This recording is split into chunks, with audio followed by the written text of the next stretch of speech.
Well, good morning, students. Students, in our last class, we discussed about business environment and features and natures of business environment. Now, today we discuss two topic: importance of business environment and dimension of business environment. So, firstly, revise previous topic. Business environment क्या होता है?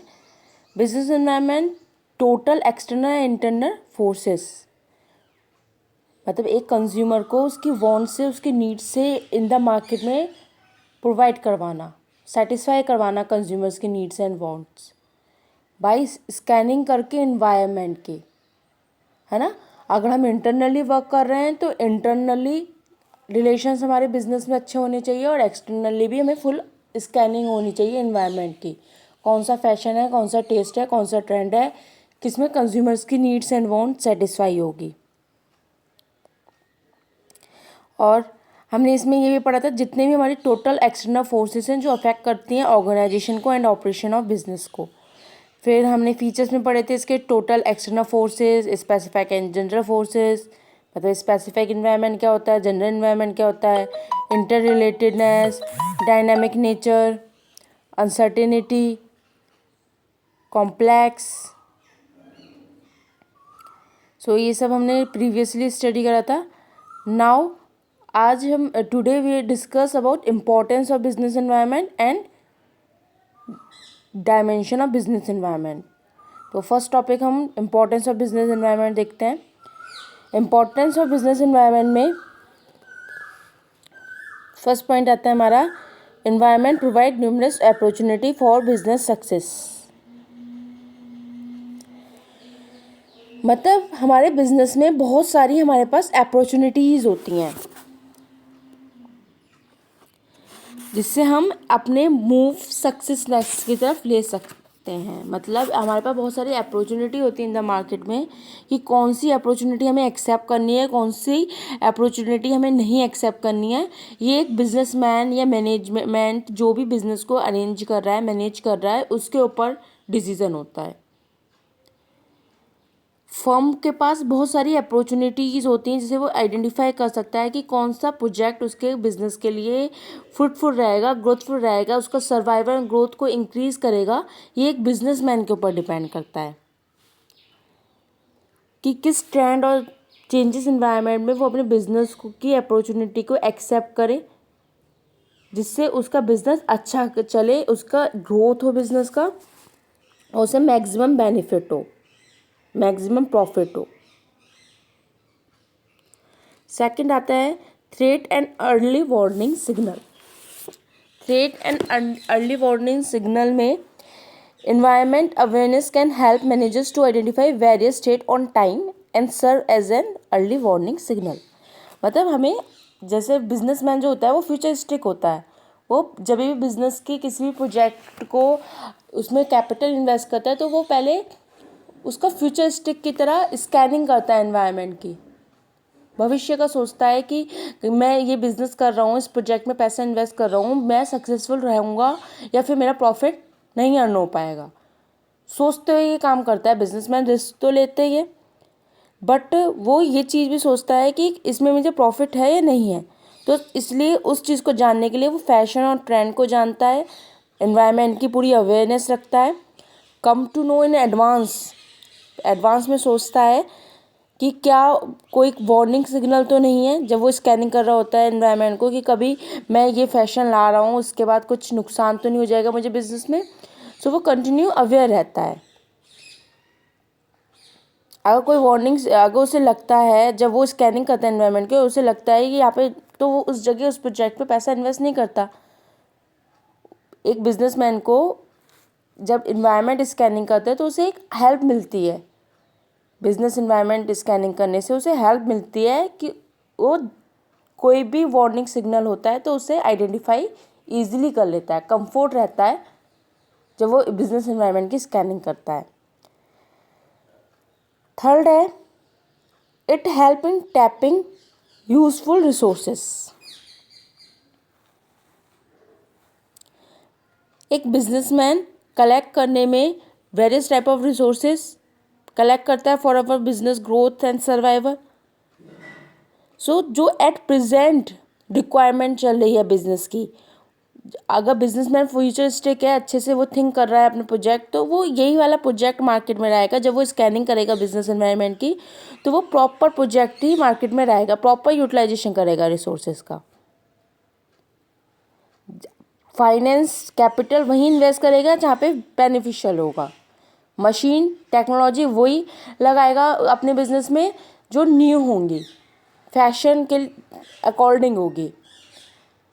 Raw material कम से कम cost में purchase करेगा, तभी उसका business, ये सब कैसे पता चलेगा? Scanning of business environment. जब वो स्कैनिंग करेगा बिजनेस एनवायरनमेंट की, सो बिजनेस एनवायरनमेंट की इंपॉर्टेंट यहाँ पे भी होती है कि उसे टैपिंग करने में यूजफुल रिसोर्सेज पे हेल्प मिलती है। फिर हमारा फोर्थ आता है business environment help in copy with rapid change.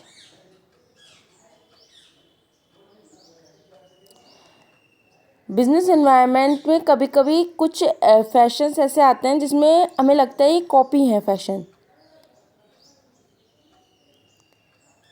Dynamic environment होता है बिजनेस एनवायरनमेंट, तो कंटिन्यूसली चेंजेस तो होते ही रहते हैं। लेकिन बिजनेसमैन को जब स्कैनिंग करते हैं बिजनेस एनवायरनमेंट की, स्टडी करते हैं बिजनेस एनवायरनमेंट की, एनालाइज करते हैं बिजनेस एनवायरनमेंट, तो बिजनेसमैन ऐसा हो जाता है कि वो अपने आप ही एक्सेप्ट करने लगता है चेंजेस जितने भी हो रहे हैं। वो copy with rapid changes. Business environment की स्कैनिंग में उसे हेल्प मिलती है कि अगर कोई स्ट्रैटेजी उसे लगता है कि वो प्रीवियस स्ट्रैटेजी से इस जगह लॉस से बच जाएगा, तो वो कॉपी करने से भी पीछे नहीं होता। वो उसी फैशन की कॉपी करके उसी प्रोडक्ट की, अगर कोई क्लॉथ का बिजनेस है तो वही वाला फैशन अगर पुरानी स्ट्रैटेजी में उसे सक्सेसफुल प्रॉफिटेबल रहा है, उसका सर्वाइवल ग्रोथ को इंक्रीज करा है, सो वही टेक्निक एक्सेप्ट कर लेता है। चेंजेस तो डायनामिक इन्वायरमेंट होता है, तो हमेशा इनोवेटिव एंड लेटेस्ट टेक्नोलॉजी तो, लेटेस्ट मेथड तो प्रोडक्शन के लगाते रहता है बिजनेसमैन अपने बिजनेस में बाय स्कैनिंग करके बिजनेस एनवायरनमेंट। फिफ्थ आता है हमारा business environment help in assisting in planning and policy formulation. Business environment में जब कंटिन्यूस स्कैनिंग स्टडी करता है तो वो अंडरस्टैंड कर जाता है, एनालाइज कर जाता है कि कौन सा बिजनेस प्रोजेक्ट में पैसा इन्वेस्ट करे, कौन से बिजनेस प्रोजेक्ट में पैसा इन्वेस्ट नहीं करे। फ्यूचर कोर्स ऑफ एक्शन, मैंने बताया बिजनेसमैन फ्यूचरिस्टिक होता है, तो फ्यूचर कोर्स ऑफ एक्शन में डिसीजन कौन से बेनिफिशियल रहेंगे, कौन से डिसीजन बेनिफिशियल नहीं रहेंगे।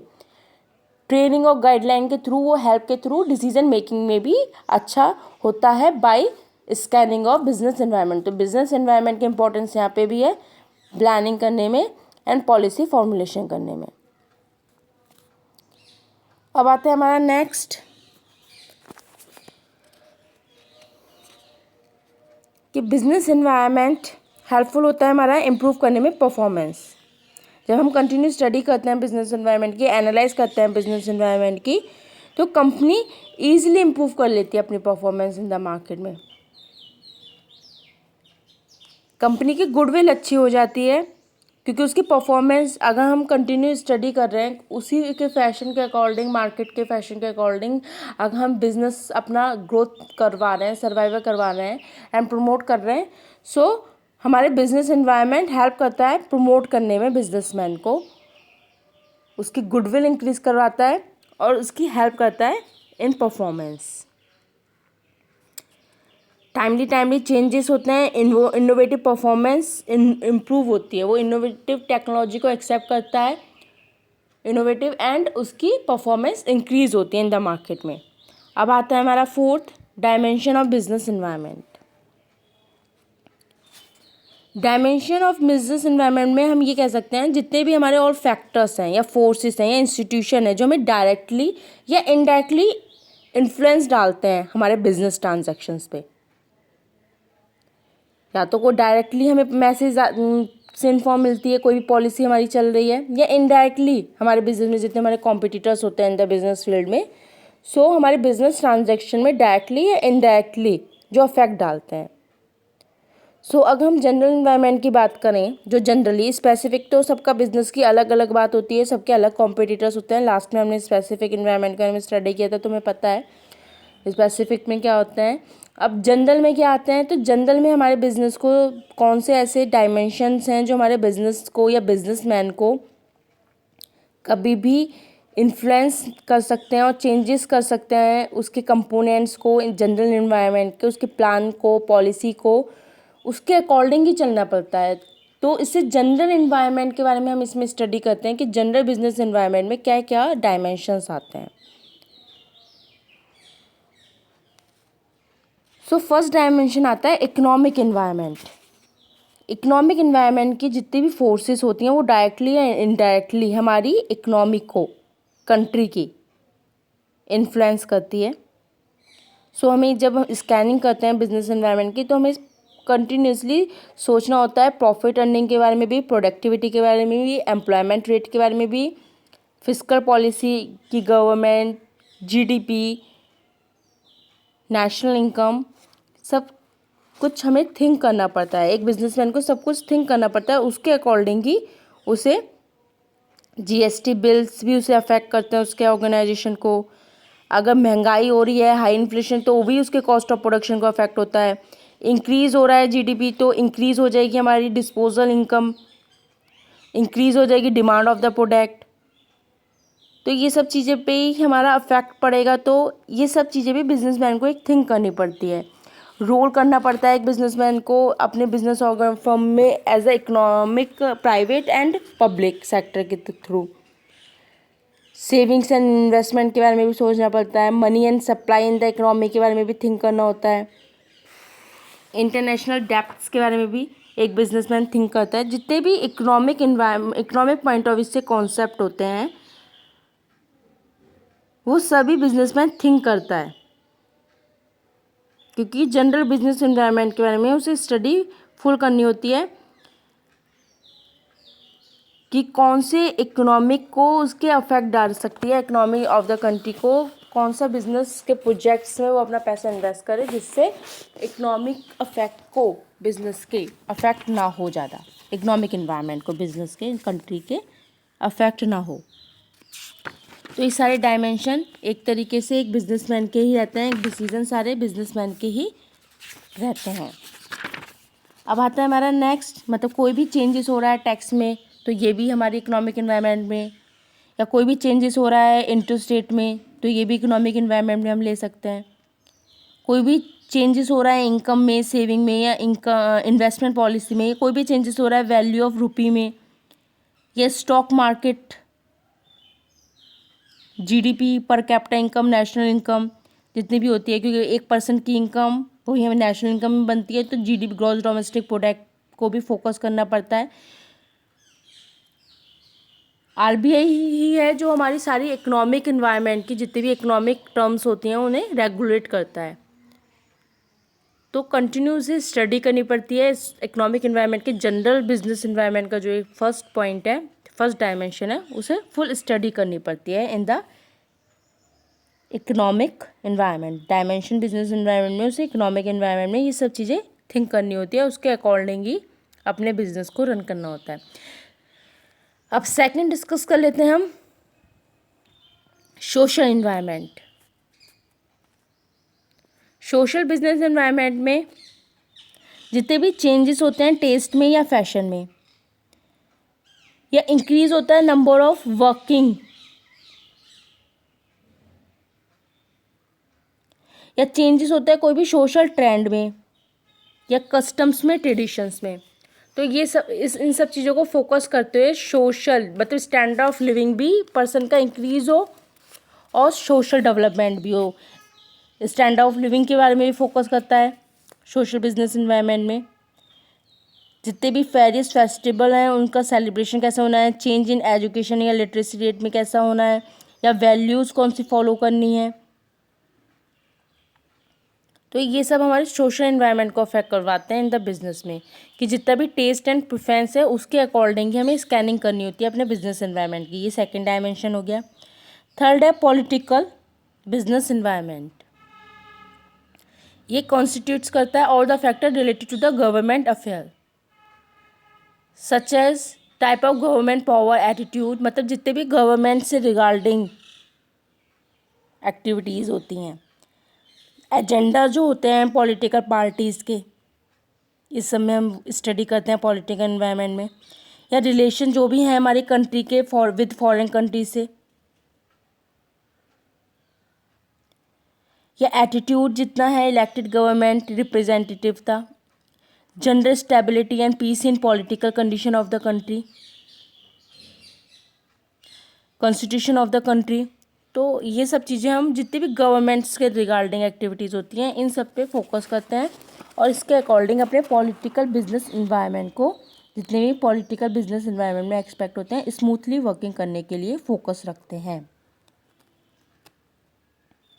जो भी लीडर्स ने, जैसे पीछे टोबैको के बैंड लग गया था तो उसके अकॉर्डिंग हमें बिजनेस में वही एक्टिविटी को फॉलो करना था।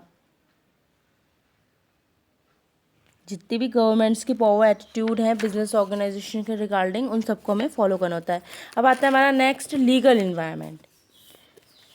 लीगल बिजनेस इन्वायरमेंट में कोई भी एक्ट है गवर्नमेंट के द्वारा, या कोर्ट का कोई जजमेंट है, या डिसीजन लिया है गवर्नमेंट ने at each and every level in the centre, state and local areas में कोई भी बिजनेस से रिगार्डिंग। सो ये सब हमें स्कैनिंग करके इन्वायरमेंट की स्टडी और एनालाइज करके बिजनेस इन्वायरमेंट की जितनी भी हमारी लीगल इन्वायरमेंट में पॉलिसीज आती हैं उन सबको फॉलोअप करना होता है। मेकिंग एनी ऑर्डर कंपलसरी, अगर कोई भी गवर्नमेंट का ऑर्डर है तो उसे कंपलसरी हमें एक्सेप्ट करना होता है। अब आता है लास्ट हमारा technological environment.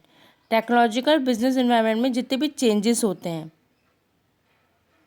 Method of production में, या हम कोई भी यूज़ कर रहे हैं इक्विपमेंट का, न्यू मशीनरी है, न्यू इक्विपमेंट्स हैं, कोई भी न्यू मेथड वर्किंग का लगा रहे हैं हम अपने बिजनेस में, सो ये सब चीज़ें new technique, method, operating business, changes method of productions, जितने भी हमारे कोई भी मेथड न्यू आ रहा है तो हमें वो एक्सेप्ट करना है। उसमें डायनामिक, क्योंकि बिजनेस एनवायरनमेंट डायनामिक होता है, उसमें चेंजेस को एक्सेप्ट करना है। कोई भी न्यू मशीनरी, न्यू इक्विपमेंट हमें एक्सेप्ट करना है अपने बिजनेस में।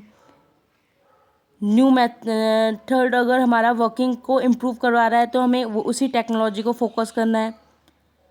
सो ये हमारा लास्ट डायमेंशन होता है कि जितने भी चेंजेस हो रहे हैं बिजनेस में मेथड ऑफ प्रोडक्शन से रिगार्डिंग, इक्विपमेंट से रिगार्डिंग, या मशीनरी से रिगार्डिंग, जो इम्प्रूव करते हैं क्वालिटी ऑफ प्रोडक्ट की इन द मार्केट में। सो ये सब हमें चेंजेस को एक्सेप्ट करना होता है हमें बिजनेस एनवायरनमेंट में। हम ये सारे डायमेंशन स्टडी करते हैं बिजनेस एनवायरनमेंट में। अब ये हमारा टॉपिक कंप्लीट हो गया यहाँ पे। अब लास्ट 2 टॉपिक्स हम नेक्स्ट क्लास में डिस्कस करेंगे एंड इसके बाद ये चैप्टर कंप्लीट हो जाएगा। हम 3 चैप्टर्स कर चुके हैं। अब 3 चैप्टर्स के हम केस स्टडीज़ के बारे में डिस्कशन करेंगे, क्योंकि फिर वो 4 चैप्टर्स एक साथ, प्लानिंग हो गया, ऑर्गेनाइजिंग, स्टाफिंग एंड कंट्रोलिंग, ये सारे चैप्टर्स हम एक साथ लेंगे क्योंकि ये फंक्शंस ऑफ मैनेजमेंट्स होते हैं। सो एक दूसरे से चैप्टर सारे लिंक करते हैं, तो 4 चैप्टर्स एक साथ ही कवर करने होंगे। बट इससे पहले असाइनमेंट्स मैं आप लोगों को सेंड करूँगी केस स्टडीज़ से रिगार्डिंग। आई होप आप लोगों ने अपने प्रीवियस चैप्टर प्रिपेयर भी कर लिए होंगे, लर्न भी कर लिए होंगे। सो केस स्टडी करने में अब कोई इशू एंड प्रॉब्लम नहीं आएगी। जैसे आपका ये वाला बिजनेस एनवायरनमेंट का चैप्टर कंप्लीट होता है उसके बाद मैं 2 या 3 हर ईच एंड एवरी चैप्टर की केस स्टडी, जिस टाइप के आपके बोर्ड में प्रीवियस ईयर में क्वेश्चंस आते हैं उसके रिगार्डिंग मैं आपको वीडियो क्लिप भेजूँगी। आपको वो असाइनमेंट खुद से सॉल्व करने होंगे एंड क्वेरी सेशन के टाइम हम उसके बारे में डिस्कशन करेंगे। Now your class is over and अगर आप लोग अपनी क्वेरी करेक्ट करिए एंड कंप्लीट करिए अपना वर्क, और कोई क्वेरी होती है सो आज क्लास के क्वेरी सेशन के टाइम हम डिस्कस करते हैं।